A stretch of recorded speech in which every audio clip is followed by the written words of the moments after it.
আমাদের যে ওসমান হাদি শহীদ হলো, আল্লাহ তার শাহাদাত কবুল করেন। আমিন। এই ছেলেটা আমরা জানি সে আমাদের এই মুসলিম বাংলাদেশের অত্যন্ত দেশপ্রেমিক একটি ছেলে ছিল। আমরাও দেশপ্রেমিক, জি আমরাও বাংলাদেশকে আমরা আল্লাহর জন্য ভালোবাসি। ঠিক। কারণ এই মানচিত্র আমরা আল্লাহর জন্য নিয়েছি, না হলে আমরা হিন্দুস্তানি থাকতাম। কিন্তু আমরা আল্লাহর জন্য আলাদা হয়েছি, শান্তি মতো একটু নামাজ পড়ব, ঠিক শান্তি মতো একটু আল্লাহকে ডাকবো, ঠিক নয় কি? আমার নারায়ে তাকবীর আমি দেব, জি আমার কোরবানি আমি করব, আমার দ্বীনের কাজ শান্তি মতো আমি পালন করব। সেজন্যই আমার মানচিত্রে আমার পাসপোর্ট নিয়ে যাতে কেউ কথা না বলে, আমার অধিকার নিয়ে যাতে কেউ আমার উপরে অত্যাচার না করে। হাজারো শান্তির বিষয় আছে স্বাধীন একটি মানচিত্র।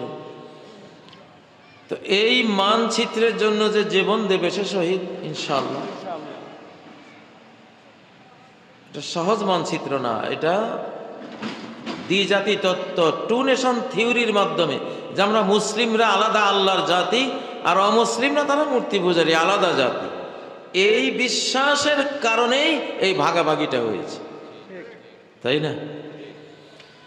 আল্লাহ যে বললেন লাহুমুল বুশরা ফিল হায়াতিদ দুনিয়া, তুমি যদি ভালো হও, আল্লাহওয়ালা হও, আল্লাহর প্রিয় জিনিসকে যদি তুমি ভালোবাসনেওয়ালা হও, তাহলে এই দুনিয়াতে থাকতেই তোমাকে আমি জান্নাতের সুসংবাদ দিয়ে দেব।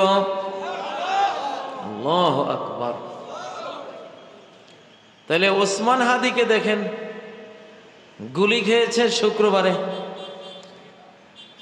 শুক্রবারে যে মারা যায়, তখন ক্লিনিক্যালি ডেথ, মারা গেছে সে, মেডিকেল গতভাবে আসলে ওই দিনে সে মরে গেছে, কিন্তু আধুনিক যন্ত্রপাতির কারণে হয়তো আল্লাহ তাআলা শেষ সময় পর্যন্ত মানুষকে বুঝার একটা সুযোগ করে দেন যে তার কিছু নিঃশ্বাস এখনো আছে। শুক্রবারে মরলে তার কবরের কোনো সওয়াল জবাব নাই, জান্নাত সরাসরি। সুবহানাল্লাহ। গ্রামে গঞ্জে অনেক অতি সাধারণ মানুষ দেখা যায় যে শুক্রবারে মারা গেছে, কত বড় সৌভাগ্য। সুবহানাল্লাহ। সরাসরি আমিন আল ফাত্তান নবী সাল্লাল্লাহু আলাইহি সাল্লাম বলেন যে সে পরীক্ষক, যে মুনকার নাকির, যে 4টা প্রশ্ন করবে, তোমার রবকে, তোমার দ্বীন কি, তোমার নবীকে, তোমার সোর্স অফ নলেজ কি, এসব কোনো প্রশ্ন তার নাই। সুবহানাল্লাহ। তাহলে এটা একটা সুসংবাদ যে সে জান্নাতে যাচ্ছে। ইমানদার যখন জুমার দিনে মরে, সুসংবাদ হয় যে সে কোথায় যাচ্ছে, জান্নাতে যাচ্ছে। তারপরে দেখেন আবার সে 1 সপ্তাহ পরে যখন মরল, সেটাও শুক্রবার। সুবহানাল্লাহ। যেখানে 1 শুক্রবার পাইলেই জান্নাত, সেখানে ডাবলটা পাইলে কি অবস্থা, ঠিক না বেঠিক?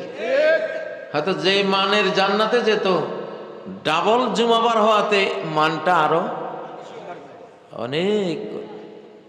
এরপরে বিশ্ব ইতিহাসের সবচেয়ে বড় জানাজা ঠিক। দেখা গেছে, আয়াতটা দেখেছেন?